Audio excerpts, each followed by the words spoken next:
बोले श्री प्राणनाथ प्यारे की जय।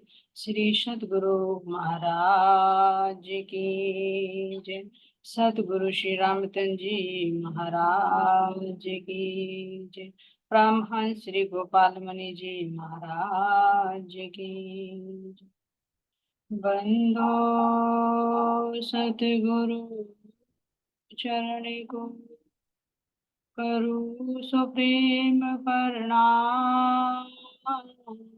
अशुभ हरण मंगल करण धनि श्री देव चंद्र जी नाम। श्री प्राणीनाथ निज मूलपति श्री मिहिराज शुभ नाम। तेज कुमार श्यामा युगल को पल पल करो प्रणाम। पिया जी को पल पल करो प्रणाम। श्री प्राणीनाथ तुम सत्य हो तुमसे चलत जहाज। मैं अधीन करनी नहीं भाग है की लाज। भाग है की लाज। बोले श्री प्राणनाथ प्यारे की जय। धाम के धनी की जय। ब्रह्मश्री गोपाल मणि जी महाराज की जय। प्राणाधार प्यारे सुंदर साथ जी आप सबके धाम हृदय में विराजित प्राण प्रियतम प्राण वल्लभ के नूरी चरण कमलों में कोटि कोटि प्रेम।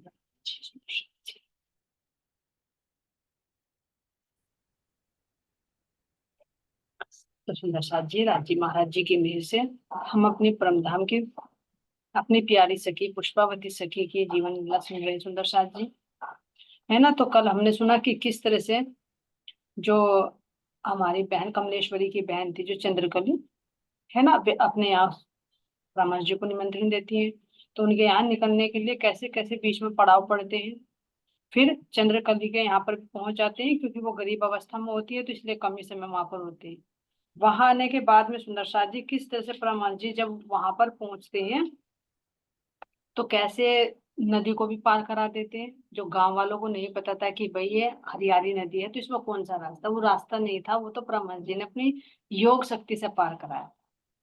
तो विश्वास हो गया कि जब हमें यहाँ की नदी पार करा सकते हैं तो हमें भवसागर पार क्यों नहीं कराएंगे। तो इस तरह से बहुत अंदर में एक भाव प्रकट है सुंदर साथ, है ना। और कैसे सुंदर साथ जी फिर मुकुंदपुर के जो प्रेम सागर जी थे उन्होंने निमंत्रण दिया था ब्रह्मा जी को।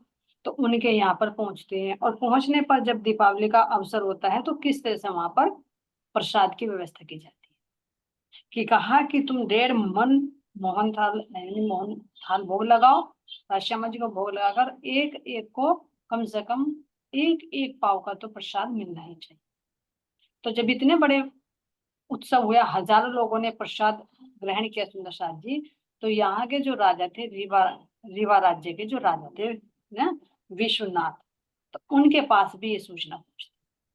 तो वे भी अपने पुत्र कुंवर रघुराज, उनका पुत्र कौन सा सुंदर सा जी, कुंवर रघुराज।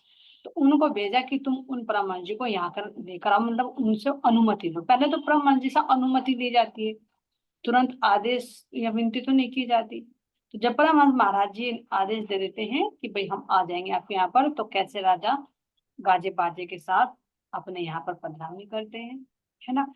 कैसे फिर जब आरती कर लेते हैं चरणामृत ले लेते हैं, है ना। तो कैसे 5 गांव नैवेद्य के रूप में भेंट करने जाते हैं, लेकिन ब्रह्महंस महाराज जी तो उनको समझाकर मना कर देते हैं कि भाई ये एक सन्यासी के मार्ग में बाधक है। चाहे जमीन हो जायदाद हो धन दौलत हो, है ना, ये सब बाधक होती है। तो इसलिए वे मना कर देते हैं। लेकिन फिर कुछ समय जब रहते हैं यहाँ परमहंस महाराज जी तो विनती करते हैं कि परमहंस महाराज जी, है ना, मेरा जो ये पुत्र है रघुराज, इसके कोढ़ है, कोढ़ के सफेद दाग हैं, तो आप कृपा करके इन कोढ़ के दाग को मिटा दीजिए। तो सुंदर साथ जी परमहंस महाराज जी ने कहा कि ठीक है, तो कल के दिन सूर्योदय से पहले जैसे ही ये मेरे सामने आएगा तो इसके कोढ़ दूर हो जाएगा। लेकिन जब कुछ कार्य नहीं होना होता तो कुछ ना कुछ कारण बन जाता है। तो रघुराज जो है वे सूर्योदय से पहले ब्रह्मन जी के सामने नहीं पहुंच पाते। सूर्य निकलने के बाद 9 बजे के आसपास पहुंचते, तो परमहंस महाराज जी तब कह देते हैं कि अब ये तुम्हारा घोर दूर नहीं होगा, क्योंकि तुम समय पर नहीं आ। और दूसरा ये भी कह दिया कि ये एक ब्रह्म आत्मा का दिया हुआ वचन है, यानी श्राप ही कहेंगे इसको सुंदर शाह जी, है ना। तो जो मुख से निकला है, ब्रह्म आत्मा के मुख से जो शब्द निकला है वो कभी मिथ्या नहीं। लेकिन फिर भी ये कह दिया कि तुमने भक्ति भाव है तुम्हारे अंदर, है ना। और भक्ति भाव होते हुए होने के कारण तुम एक क्या कहे, ज्ञानी और बुद्धिमान अवश्य बनो। ये वरदान दे दिया परमहंस महाराज जी, क्योंकि इनके यहाँ पर है भाई सेवा भाव था इनके अंदर।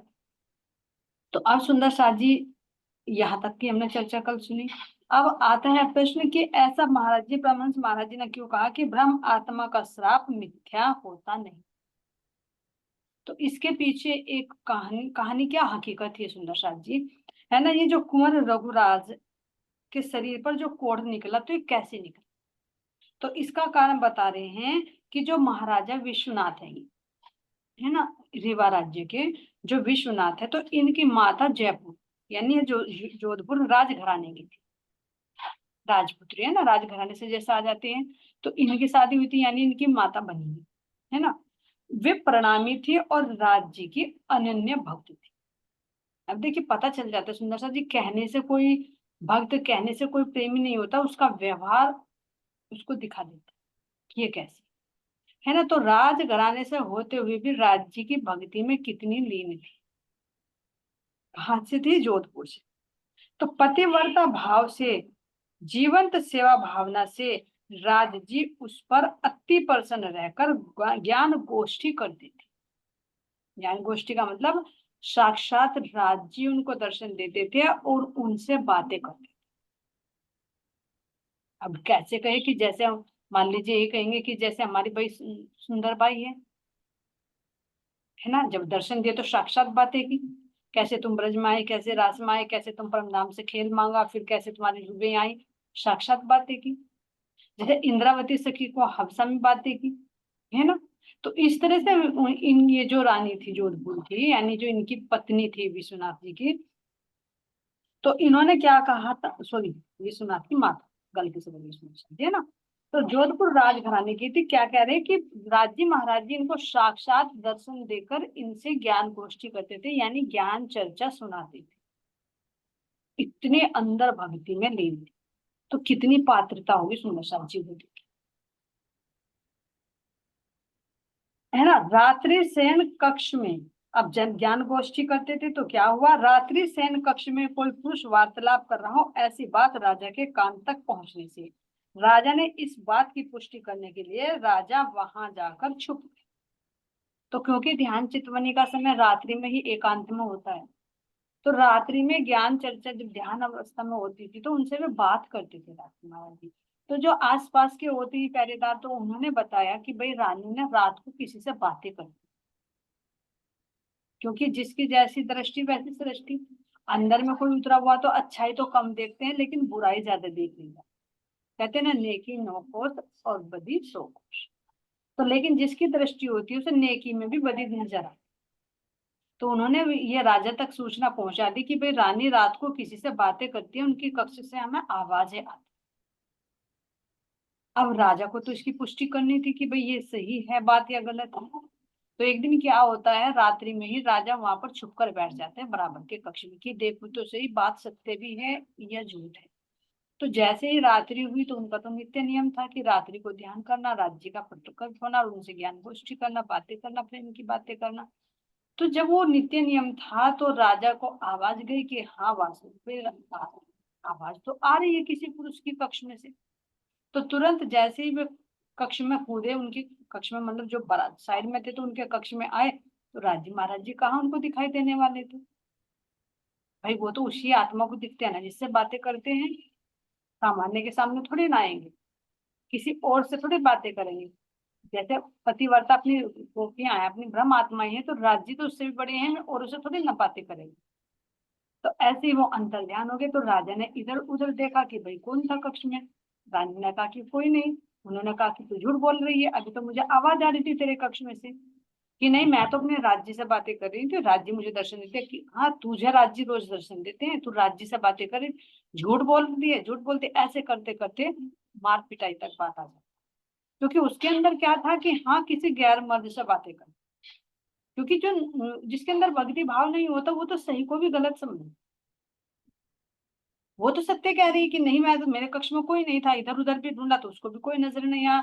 लेकिन फिर भी राजा ने ये नहीं सोचा कि अरे कुछ ना कुछ तो कारण हो सकता है, इतना विचार नहीं किया। और वो भी सुंदर साथ जी, कुछ होना होता है, जो भी कोई कार्य करते हो धनी के हुक्म से ही करते।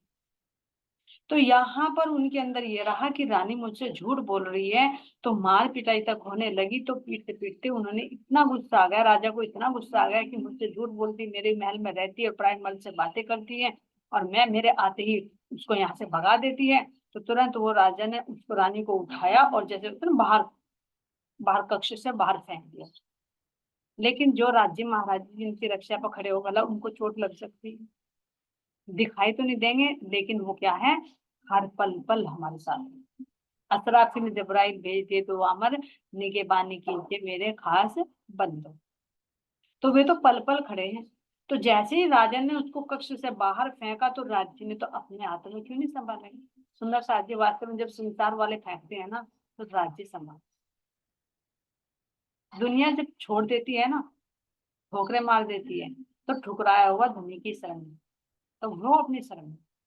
तो तुरंत जैसे उन्होंने फेंका, तो राज्य महाराज जी ने अपने ही हाथों में संभाल कर उनको, जैसे महल में तो कक्ष होते हैं, तो बाहर जो बालकनी होती है उस पर खड़ा कर, महल के बाहर, क्योंकि उसने तो बाहर फेंक दिया, लेकिन राज्य महाराज जी ने उनको संभाल कर बालकनी पर ही खड़ा कर। क्यों? क्योंकि कुछ कार्य होना होता है सुंदर साहब जी, नहीं तो गिर भी सकती थी या कुछ भी हो सकता था। तो ऐसा होने लगा सुंदर साहब जी। तो कह रहे महाराज जी कि जितने, रानी को संभाल कर दूसरे महल के छज्जे के ऊपर वहां पर खड़ा कर दिया। जितने तारे गगन में इतने दुश्मन हुए।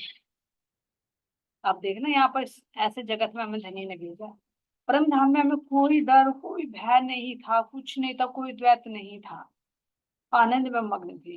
लेकिन यहाँ पर दिखा रहे धनी कि देखो, ये संसार ऐसा है कि जितने इस गगन में तारे बनाए ना, इतने तुम्हारे यहाँ दुश्मन। दोस्त कौन है? दोस्त केवल एक है, धन। क्योंकि ब्रह्म आत्माएं भी भूल गई हैं, तो वो भी खेल में आकर जीव भाव को प्राप्त होकर वे भी कहते हैं ये भी लगे मुझे दुख देने। लेकिन जब आत्म जागृति में आ जाती हैं, तो वास्तव में वो भी सच्ची साथी है। ये है अखंड रिश्ता, ये है अटूट रिश्ता, ये होता है अटूट प्रेम, आत्मा का आनंद। लेकिन वो भी कब? जागृति अवस्था।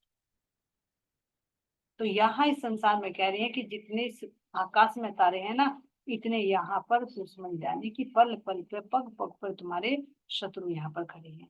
पर जा पर कृपया श्री राज की बाल बांका न।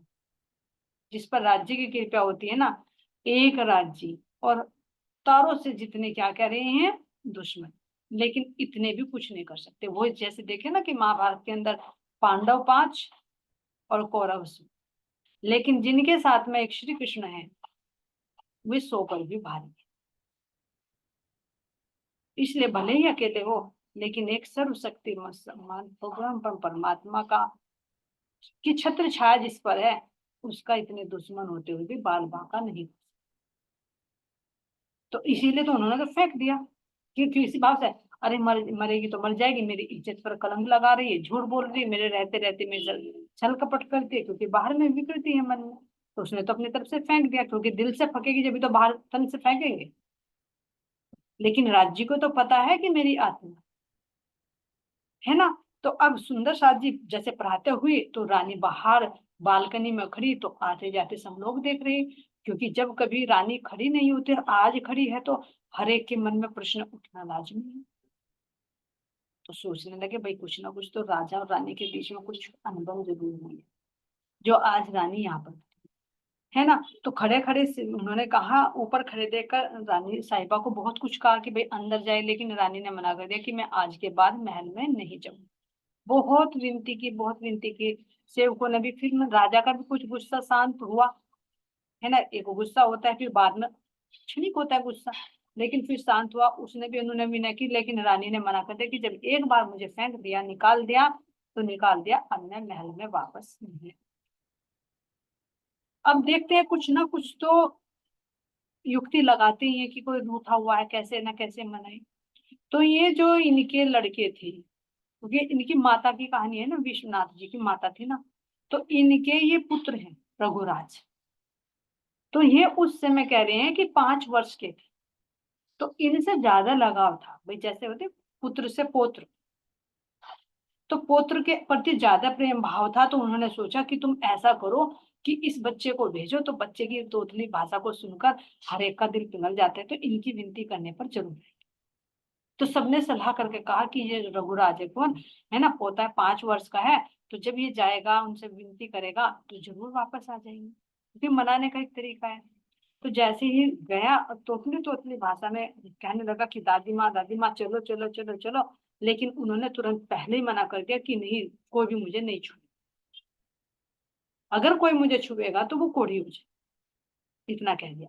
लेकिन 5 साल का बच्चा कहाँ इतनी गहन बातों को समझेगा, कोढ़ क्या होता है, कैसे कोढ़ हो जाएगा। वो तो एक परिवार वालों ने कहा कि जब तुम्हारी दादी जी रूठी हुई ना, जब बेटा बुला कर लेकर, उनका हाथ पकड़ कर लेकर आना मैं, है ना। अब उनकी जो गहरी बातें थी, उनको थोड़ी ना कुछ नशा, जिसको बच्चे को थोड़ी समझ में आने वाला। तो वो तो जाए गया, प्रेम से लिपट गया, और प्रेम से लिपट गया, जैसे ही लिपट गया, लिपटते ही उसके तो कोढ़ शुरू हो, क्योंकि उसने मुख से निकल गया ना। अब ये मुख से निकला किस नशा, जब भी देखे कि ब्रह्म आत्मा क्या किसी को श्राप देगी, नहीं। लेकिन ब्रह्म आत्मा जो सूरदा बैठी है, जो अपने धनी से बात कर रही थी, उसके अंदर वो जीव है, जीव ने तन धारण कर रखा है। तो जब तन का बाहर अपमान होता है, तो यानी उसको बाहर फेंक दिया जाता है, एक कलंक लगा दिया जाता है, तो जीव जरूर प्रभावित हो, ना होते हुए भी, है ना, कुछ ना गलती के भी कुछ आरोप लगा जाए तो एक दिल दुखता है। तो अंदर से उन्होंने ये प्रण लिया होगा, शायद इसमें खुलासा तो नहीं हुआ, लेकिन अंदर से मंथन करे तो ये हुआ होगा अंदर में कि आज के बाद मैं महल में नहीं जाऊंगी, है ना, कुछ नहीं करूंगी। अगर हे राज्य महाराज जी अगर ऐसा करे कि आज के बाद अगर कोई मेरे तन के हाथ लगाए, चाहे राजा ही क्यों ना हो, वो कोढ़ी हो जाए। अंदर में एक मतलब झुलझुलाहट आया हो, जरूर आता है। सूरता नहीं, आत्मा नहीं, जो जीव बैठा है, उस जीव ने भी ये अपना तन को भी ये समझा कि जिस तन को फेंक दिया ना, तो वो तन भी ये कहता है कि आज के बाद बस मुझे ये राजा छुए, अगर छुए तो कोड़ी हो जाए। यानी अंदर में ये एक संकल्प, श्राप नहीं सुंदर शादी, क्योंकि कोमल हृदय होता है, किसी को श्राप नहीं देती ब्रह्मा। इसमें खुलासा तो नहीं है, लेकिन फिर भी ये देखो कि कहा कि उनका मिथ्या वचन मिथ्या नहीं जाता। तो अब तुम भी प्रैक्टिकल में देखो, अगर तुम मतलब किसी के यहाँ पर गए, है ना, और जाने के बाद तुम्हें वो धुतकार दे, घर से बाहर निकाल दे, तो तुम भी एक बार ये नियम ले लोगे, मैं आज के बाद इसके घर पर नहीं जाऊँ, सौगंध तक ले लेते कि मैं नहीं जाऊँ, है ना। उसके बाद मैं कंडीशन में ले, चाहे 10 बार भी बुलाए ना, इसके कोई खुशी का काम भी होगा ना, तब भी नहीं जाऊंगी, क्योंकि मेरी गलती नहीं थी, फिर भी इसने ऐसा कहा। लेते हैं ना संकल्प अंदर, होता है। तो जो अपने आप में पूर्णात पूर्ण हो रही है, और कहा कि जो मन में संकल्प आता है ना, तो वो संकल्प भी पूर्ण होता है। पीछे भी आया कि जब भक्ति भाव में होते हैं और मन में कोई संकल्प ले लेते हैं, तो वो संकल्प पूरा होता है नशा जी। ये देखो, अगर तुम ये भी सोचो ना कि मुझे अगर 4 बजे उठकर ध्यान चितवन करना, कुछ भी संकल्प ले, तो वास्तव में वो सत्य सिद्ध होने वाला। जैसे जैसे तुम परमात्मा की तरफ को बढ़ोगे, अपनी एक एबिलिटी बढ़ाओगे, योग साधना में बढ़ोगे, तो अंदर में जो संकल्प होता है, वो संकल्प भी पूर्ण होता है, उस स्टेज तक पहुंचे। तो उन्होंने मन में संकल्प लिया होगा कि आज के बाद राजा तो राजा, चाहे कोई भी मुझे, क्योंकि अंदर में वैराग्य हो ना कि मैं महल में जाऊंगी नहीं, आज के बाद किसी से कोई संबंध नहीं रखूंगी, बस मेरे राज्य है, जब मुझे निकाल दिया तो मैं निकल गई। तो अंदर में संकल्प लिया होगा कि अगर आज के बाद अगर किसी ने मेरे तन को छुआ, तो वो कोढ़ी हो जाए। तो वो जो संकल्प लिया गया है, ऐसी थोड़ी उनकी पहुंच कितनी होगी जो साक्षात राज्य बातें कर रहे। हम तो एक झलक के लिए सुंदर साजी तरसते हैं, ये तरसते हैं कि सौपन में भी दर्शन हो जाए, और जिनके सामने प्रत्यक्ष खड़े होकर रोज बातें कर रहे हैं, तो वो कितनी स्टेज पे होंगी देखो। तो उन्होंने मन में जो संकल्प लिया तो क्या वो संकल्प पूरा नहीं होगा? उन्होंने जो संकल्प ले लिया कि कोई मुझे छुए तो कोढ़ी हो जाए, तो उसने अपने पोते को कहा रघुराज को कि मुझे छूना मत, नहीं तो तू कोढ़ी हो जाएगा। लेकिन वो कहाँ इतनी बात को सुनने वाला था बच्चा। घर वालों ने भेजा, जाकर अपनी दादी से लिपट गया। और लिपट गया तो वो जो वचन था, जो अंदर संकल्प था, वो तो क्रियाशील होना ही है। चाहे उसमें कोई राजा होता या परिवार का होता या कोई राजघराने का कोई भी मेंबर होता, वो जो संकल्प ले लिया वो तो पूर्ण होना ही होना था। तो इसको हम श्राप भी नहीं कहेंगे। ये तो ये होगा कि ब्रह्मात्मा को तो कोमल हृदय, वो श्राप क्यों देगी? लेकिन वो तो अपनी सेफ्टी के लिए, अपने आप को बचाने के लिए उन्होंने संकल्प लिया, वो संकल्प फलीभूत। तो ये बल होता है सुंदर सा ब्रह्मात्माओं के संकल्प में। और यहाँ जीव भी अगर पूर्ण अवस्था में पहुंच जाता है तो उसका संकल्प भी पूरा होता है। बहुत सी घटनाएं हैं ऐसी। तो ऐसे सुंदर साथ जी यहाँ पर उन्होंने कहा। तो 5 वर्ष का नन्हा बालक अपनी तोतली भाषा में दादी माँ चलो ना, दादी माँ चलो ना बोलते बोलते अपनी दादी से लिपट गया। लेकिन जैसे ही लिपट गया, उसने कहा कि छूना मत, कोढ़ हो जाएगा, लेकिन वो ना सुनते हुए प्रेम के वशीभूत होकर लिपट गया। तो तुरंत वो कोढ़ी। अब इसका तो कुछ नहीं कर सकते, क्योंकि जो संकल्प ले लिया तो पूर्ण होना था।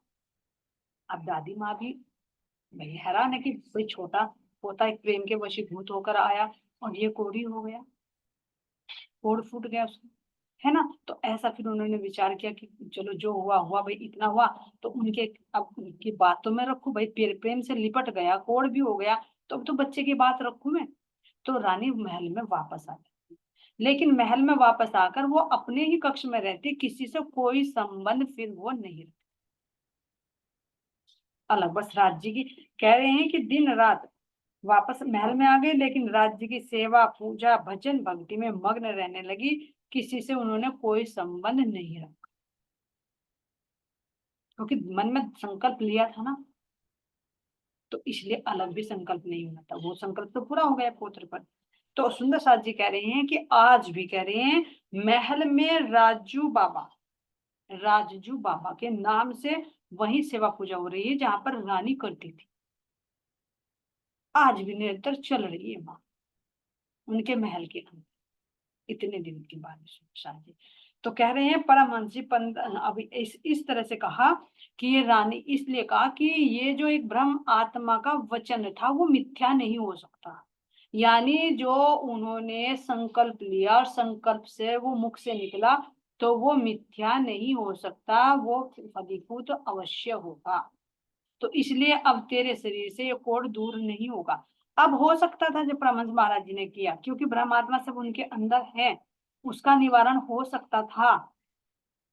क्योंकि कोढ़ तो हो गया था, लेकिन उसके सफेद दाग के निशान थे, तो उन्होंने कहा कोढ़ तो ठीक हो जाएगा तेरे, लेकिन निशान नहीं जाएंगे तेरे से। इतना तो जरूर कहा ना कि कोई कर्म कर दिया है तो उस कर्म का फल तो जरूर भुगतना पड़ेगा। परमहंस महाराज जी की कृपा से कम तो हो सकता है, लेकिन भुगतना जरूर। जैसे कह दे कि मृत्यु आनी थी लेकिन वो ठोकर पर टल जा। तो इस तरह सुंदर साथ जी कह रहे हैं कि परमहंस महाराज जी ने बताया कि ऐसे ऐसे तेरे शरीर का ये कोढ़ तो ठीक हो जाएगा, लेकिन दाग नहीं जाएंगे।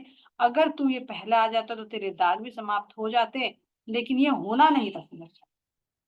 अगर ऐसा हो भी जाता तो क्या एक ब्रह्मात्मा का फिर वचन मिथ्या ना हो जाता? हो जाता। तो यही कारण बना कि वो समय पर नहीं पहुंच पाया। कारण बनता है ना, हर कार्य के पीछे कारण होता है। तो वह समय पर नहीं पहुंच पाया, लेकिन फिर भी ये कहते हैं कि तुम्हारे भक्ति भाव है ना। और भाई तुम भी, ऐसा नहीं कि उनके अंदर कोई विरोध था। परमहंस महाराज जी को भी लेकर आए, अपनी दादी माँ की भी सेवा करते थे, भक्ति भावना से ओत प्रोत थे। तो उन्होंने कहा कि तू बहुत बड़ा ज्ञानी है ना, कोढ़ के निशान तो जरूर रहेंगे, लेकिन तू ज्ञानी और बुद्धिमान बनेगा, ये आज से तेरे लिए आशीर्वाद। तो ऐसे सुंदर साथ जी यहाँ कह रहे हैं कि ये कारण था जो इनका कोढ़ दूर नहीं होता। तो ऐसे परमहंस महाराज जी से विनती की राजा ने, उसका समाधान हो गया, यहाँ तक होना था। तो अब यहाँ रहते रहते 15 दिन अब रीवा राज्य में थे। परमहंस महाराज जी को 15 दिन रहे यहाँ। ऐसे सुंदर साथ जी रीवा की घटना हुई, है ना। फिर यहाँ से अब चल देते हैं।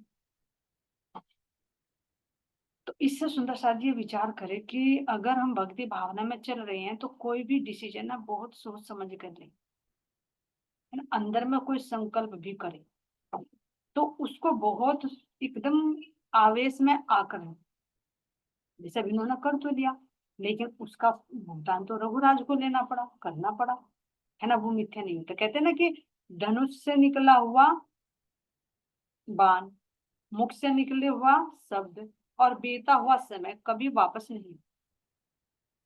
अब तुम चाह कर भी उसको वापस लाना चाहो तो क्या ला सकते हो? नहीं। तो हमें सोच समझ कर हर शब्द बोलने चाहिए, ये ध्यान रखना। क्योंकि जिस जिह्वा पर धनी का नाम होता है, दिन रात उसका सुमिरन चलता है, मन में जो संकल्प करेंगे तो वो बाहर फलीभूत अवश्य। और अगर एक ब्रह्म आत्मा भी है तो हमें सोच समझकर उसके साथ भी व्यवहार करना चाहिए। जैसे राजा ने इधर उधर की ना सोचकर तुरंत एकदम निर्णय लेकर ये गलत कदम था, तो ऐसा नहीं करना चाहिए। हमें दूसरे की बातों को समझकर अच्छी तरह से निष्कर्ष निकालकर तभी कोई डिसीजन, क्योंकि हाव भाव नजर आ जाते हैं, गलत चरित्र वाला भी नजर आता है, भक्ति भाव में डूबा हुआ भी नजर आने लगता है। कम से कम बुद्धि विवेक दिया है परमात्मा ने, तो उसको सोच समझ कर ही उसका निर्णय ले। जल्दबाजी में लिया गया निर्णय बहुत भारी पड़ जाता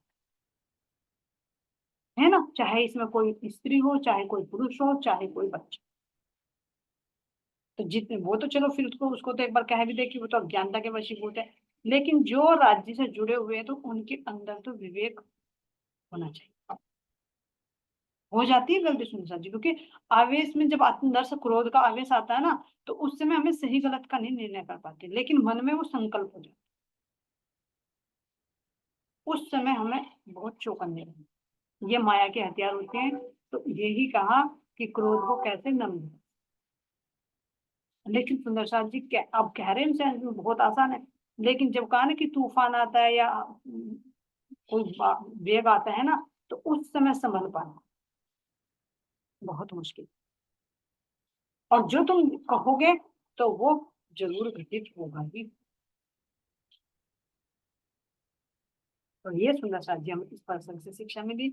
अब आगे यहाँ से सुंदर साथ जी कह रहे हैं कि यहाँ से छोटे छोटे गांव में धर्म लाभ देते हुए दुगवागा टिकुरी का समस्त कार्यभार साधु बाबा को सौंपकर 1855 में भैया स्थान में पदार्पण, यानी अब भैया गांव में वहां पर आ गए। अब यहाँ सुंदर साथ जी कह रहे हैं कि विरह गत सोई जाने जो मिलके बिछड़ी हुए, भैया स्थान और उसके आसपास के सुंदर साथ परमहंस जी के वियोग में सूख रहे, क्योंकि काफी दिन हो गए थे यहाँ से जय हुए। परमहंस जी के आगमन से, अब जब उन्होंने देखा कि परमहंस जी अब जब भैया गांव में आ रहे हैं यहाँ पर मंदिर में, तो जो कह रहे कि जैसे मछली को जल से अलग कर दिया जाए वो तड़पती है, तो ऐसे यहाँ के सुंदर साथ सारे तो नहीं जा सके थे इनके साथ में, तो वे तड़प रहे थे कि हमारे सतगुरु महाराज जी, हमारे परमहंस जी कब आए। तो जैसे उन्हें पता चला तो कह रहे हैं कि वे कितने खुश हुए, इतने खुश हुए बहुत ज्यादा, और सभी आनंद, सुंदर साथ सबको आनंद मिला। अब यहाँ से घूमते घूमते चलते हुए सुंदर साथ जी कहाँ पहुंच गए हैं? रास्ते में चल रहे हैं ना, तो यहाँ पर पहुंचे, कह रहे हैं कि हड़गड़, वर्षवल, कशोटा, ये गांव सुंदर साथ जी ध्यान रखना, क्योंकि ये प्रसंग हमारे हो चुके। अब यहाँ से वापस आ रहे हैं ना जो गए थे, वर्षवल, कशोटा जो लाल सुग्रीव थे, है ना। और वर्षवल के कौन थे सुंदर साथ जी? वर्षवल और कशोटा, रामपुर, कुछ गांव है जिसमें का वर्णन नहीं है, जैसे रामपुर का होगा डेरा गांव, डेरा गांव के यदुराज जिन्होंने पालकी दी थी, है ना। और बिहिरिया बाबा बैजनाथ थे, है ना। इन गांव में जाकर धर्म लाभ दिया। अब कह रहे हैं यहाँ पर आता है एक खुजवा गांव, आसपास के गांव में। तो खुजवा गांव में क्या कह रहे हैं, यहाँ के वर्णन करें महाराज जी कि भयंकर बीमारी की चपेट में आ, जैसे अभी भी कोरोना फैला था, तो इस तरह सुंदर साथ जी वहां पर भी एक बीमारी फैली हुई थी, उसका नाम तो नहीं दिया, लेकिन आप सुना कि शीत बीमारी, जैसे शीतला हो जाती है, जैसे कहते हैं कि भाई इनका खसरा निकल गई, जिसमें दाने दाने हो जाते हैं शरीर पर, बुखार आ जाते हैं, और उसको क्या हो जाता है, खुजली आती है। तो इसमें कह रहे भयंकर बीमारी की चपेट में आ गया था। बीमारी से मुक्त होने के लिए लोगों ने परमहंस जी से निवेदन किया। क्योंकि सबसे पहले तो जब हम कहीं भी जाएंगे तो सबसे पहले लौकिक इच्छा ही होगी सुंदर सा। क्योंकि अगर दुखी रहेगा, शरीर बीमार है, कुछ है, तो कैसे भक्ति हो, नहीं हो पाएगी। तो इसीलिए सबसे पहले लोगों ने विनती की, परमहंस महाराज जी अगर आपकी कृपया हो तो ये बीमारी से हमें मुक्ति दिला। जो गांव में, पूरे गांव में थी। तो लोगों की पीड़ा से द्रवित होकर परमहंस जी बोले, आज से आपका गांव बीमारी के पंजे से मुक्त हो जाएगा। ऐसा परमहंस महाराज जी के अंदर योग बनता। सुंदर सा जी देखो अंदर में कि जैसे मिर्गी का दौरा प्रहलाद जी महाराज जी ने दूर कर दिया था ना, मिर्गी फैली हुई। तो ऐसे यहाँ पर ये शीत की बीमारी फैली हुई थी, तो ब्राह्मण जी ने कह दिया कि आज से बीमारी इस गांव में नहीं रही। अब से गांव, आपके गांव में रोग का कोई खतरा नहीं रहेगा। और जैसे परमहंस महाराज जी ने आशीर्वाद दिया, तो धीरे धीरे धीरे धीरे गांव के सभी लोग ठीक होते चले। अब जो सबसे पहले इच्छा की, तो वो तो एक चमत्कार ही कहेंगे सुंदर साथ जी। तो इसको देखकर तो सामान्य से सामान्य लोग भी प्रभावित अंदर एक कोई विशेष होते हैं जो ज्ञानी होते, प्रेमी होते, वो तो अंदर के गूढ़ रहस्यों को समझकर प्रभावित होते हैं, लेकिन सामान्य जनता तो बाहर के चमत्कार को देखकर एकदम प्रभावित हो जाती है। तो ऐसे जब उन्होंने देखा, तो यहाँ तक सभी लोग उनकी चर्चा से प्रभावित हुए और उनके चमत्कार से, तो सब उनके चरणों में साष्टांग दंडवत प्रणाम करके समर्पित हो गए। अब यहाँ से चले सुंदर साथ जी, कह रहे हैं बड़गढ़ नदी के किनारे बाग में डेरा डाला, है ना, गांव में नहीं गए, गांव में डेरा डाला। ग्रामवासी धर्म लाभ की इच्छा से वहां बैठे थे, तो उनमें से, क्योंकि बाग में थे तो चर्चा सुनने के लिए तो आने लगे थे, तो उनमें से बैठे हुए प्रमाण जी बोले, एक व्यक्ति को इशारा करके, एक व्यक्ति की ओर इशारा किया और बोले, संसार में क्या आनंद है।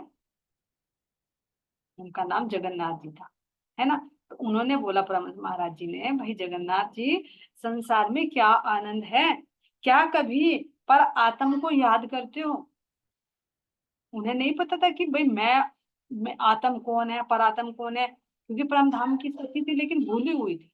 तो तुरंत बात करने लगे, तो कैसे समझे। तो उन्होंने कहा, भाई बताओ संसार में कैसा आनंद है, क्या कभी परात्म को याद करते हो। अब जगन्नाथ जी चौंकेंगे, भाई मुझे ही कह रहे हैं, कौन सी आत्म, कौन सी परात्म, कौन सा परम धाम, मुझे तो कुछ नहीं पता।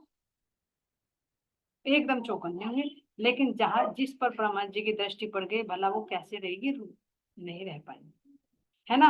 तो फिर उन्होंने सारी बातें पूछी, ब्रह्म महाराज जी मुझे बताइए, आत्म क्या है, परात्म क्या है, हमारा धाम क्या है। तो इसलिए जब ब्रह्मा जी ने बताने के लिए तो इशारा किया है ना, देखा ना, कि रूह नहीं पूछती ना, तो धनी खुद पूछवा लेते। अब जगन्नाथ जी को नहीं पता था कुछ भी, मैं कौन हूँ, ये मेरे कौन क्या लगते हैं, कहाँ से आए हैं। लेकिन परमहंस महाराज जी तो सबको जानने की मेरी रूह कहाँ है, तो उन्होंने खुद ही पूछा, भाई पराक्रम को भी याद करते हो, नहीं करती है, इस संसार के मजे में ही हो, कैसा है आनंद इसका। लेकिन वो कैसे बताए, जिसको पता ही नहीं, इसी को सब समझ रहे कि यही आनंद है। तो तब परमहंस महाराज जी से जब उन्होंने विनती की, पूछा, तो उन्होंने ब्रज रात और जागरण लीला का सारा भेद समझाकर उनकी आत्मा को जागा कि देखो, अपने मूल वर्ग को याद करो, तुमने कैसे खेल मांगा, कैसे फिर तुम ब्रज में आए, कैसे तुम रास में आए, और कैसे इस जागने में तुम यहाँ पर इस संसार में भूले जाओ। अब इस ज्ञान से जागृत हो और अपने घर को वापस। इतना सुनते ही उनकी आत्मा तो जागृत हो गई। और सुंदर साजी, जब आत्मा जागृत हो और अपने संबंध की पहचान हो जाए, तो भला कौन सी रूह है कि वो अपने धनी को छोड़े, नहीं छोड़ेगी। फिर तो बाग में ही जिद कर बैठे, धनी मैं तो आपको अपने घर ले जाकर जाऊंगा।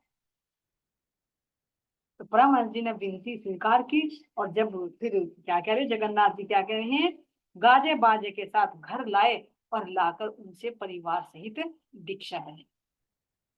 ये सुन सब, क्योंकि अपने रूहों को ढूंढते तो जा रहे थे। तो कोई कहीं, कोई कहीं, मोती बिखरे पड़े हैं, पता नहीं कहाँ रूह है। लेकिन धनी को पता था, परमहंस जी को पता लग जाता था कि मेरी ये रूह है। देखो, तुरंत पहचान लेना भीड़ में से, तुरंत कह रहे हाँ भाई जगन्नाथ जी, कैसा आनंद है संसार में। कभी परात्म को याद करते, तो परात्म है उनकी, तभी तो कहा परात्म को भी याद कर लो, संकेत दिया ना। तो उनको पता है, जैसे देवचंद जी को पता था ना कि वो सब्जी बेच रही है, जाओ लेकर आओ भाई, खोजी भाई है ना, उसको लेकर आओ पकड़ के। तो पता चल जाता है सुंदर साहब, ये राज्य महाराज जी अंदर में है। तो यहाँ से सुंदर साहब जी उनको तातम दीक्षा दी, और देने के बाद में परमहंस महाराज जी कहाँ चले जाते हैं, पद्मावती पुरी धाम की यात्रा के लिए फिर निकल। अब यहाँ सुंदर साथ जी आ रहा है कि श्रावण शुक्ल पक्ष की पंचमी कोसफरा गांव के रामदीन पांडे ने उन्हें अपने घर में पधरा पुत्र परिवार को तातम दीक्षा देने की विनती, क्योंकि अभी रास्ते में जा रहे हैं तो गांव भी पड़ रहा है। तो रामदीन पांडे जो पड़ा कोसफरा गांव, उसमें रामदीन पांडे उन्होंने भी कहा कि परमहंस जी आप मेरे घर चलिए और जो मेरा परिवार है, मेरे बच्चे हैं, उन सबको आप तातम दीक्षा प्रदान। तो परमहंस जी ने साधु बाबा को आज्ञा दी कि आप वहां पर जाइए और सब आत्माओं को जागृत कीजिए। क्यों? क्योंकि अब साधु बाबा परमहंस जी में कोई भेद नहीं है। वो वाला नियम नहीं है कि मेरे तेरे सिवा कोई मंत्र ना दे। हमारे प्राणनाथ जी ने कह दिया कि जो जागृत होगा हो वो ही तारतम्य दे, क्योंकि एक तन से कहां तक लीला होगी। तो यहाँ पर परमहंस जी ने ये नहीं कहा कि मैं ही तारतम्य दूं, हालांकि इच्छा थी उन्हीं से लेने की, लेकिन उन्होंने कहा कि साधु बाबा तुम जाओ और अब तुम्हें टिकोरी स्थान दे दिया है, यहाँ से जागने की जिम्मेदारी तुम्हारी। जो भी तारतम्य देने का इच्छुक है उनको तारतम्य दीक्षा तुम दो, उनकी जागृति तुम करो। तो ये धनी ने पहले ही निश्चित करके भेजा है कि किस रूह के माध्यम से किस रूह को वो संदेश पहुंचाना है, किस रूह से तातम दीक्षा दिलानी है, किस रूह से जागृति होनी है, ये धनी ने पहले दिन में दे रखा है। तो यहाँ पर परमहंस जी ने कह दिया, तो क्या सुंदर साथ जी विचार करे, क्या अब होता है ऐसा? कोई अगर किसी का शिष्य है, कोई गुरु है, गुरु का कोई शिष्य है, तो अगर वो तारतम देने लगे तो तुरंत ये कहेंगे तू बड़ा महाराज जी बन गया, मेरे चेले तोड़ लिए तूने, है ना? ईर्ष्या द्वेष खड़ी हो जाए। लेकिन नहीं, यहाँ कह रहे कि साधु बाबा भी तो उसी स्तर के हो गए हैं, उनके हृदय में भी तो महाराज जी परमहंस जी विराजमान है। तन भले ही दो हैं लेकिन रूह तो एक ही है। तो यहाँ पर साधु बाबा को दे देते हैं कि तुम जाओ और यहाँ जागने तुम दो। तो यहाँ से सुंदरसाद जी जब ब्राह्मण जी ने आज्ञा दी तो रामदीन पांडे साधु बाबा जी को लेकर अपने घर जाते हैं, है ना। फिर वो उनकी आरती चरण पखारने, है ना, और फिर उनसे दीक्षा लेकर यहाँ पर मंगल कार्य शुरू हो। रसोई तैयार होती है, भोग भोग लगता है। तो तभी क्या होता है, यहाँ पर सुंदरसाद जी एक व्यक्ति पत्र लेकर रामदीन पांडे के घर पर कोसफरा में जब साधु बाबा होते हैं तो एक व्यक्ति पत्र लेकर आता है और साधु बाबा को देता। उस पत्र को पढ़ते ही साधु बाबा इतने दुखी होते, इतने दुखी होते, इतने बिलखने लगते हैं कि मूर्छित होकर जमीन पर पड़े उस पत्र को पढ़। और पत्र को पढ़ के फिर वे वहां नहीं ठहरते, तुरंत भैया मंदिर में पहुंच जाते हैं वहां पर रमन जी के पास में और उनसे विनती करते। सुंदर साहब जी पत्र में क्या लिखा था वो हम अगली मीटिंग में करेंगे, है ना। आगे दे देने सुंदर साहब जी। बोलिए श्री प्राणनाथ प्यारे की जय, श्री सतगुरु महाराज की जय, परमहंस श्री गोपाल मणि जी महाराज की जय, भारतीपुरी धाम की जय। प्रणाम। जैसे विष्णु प्रसाद के चरणों में कोटि कोटि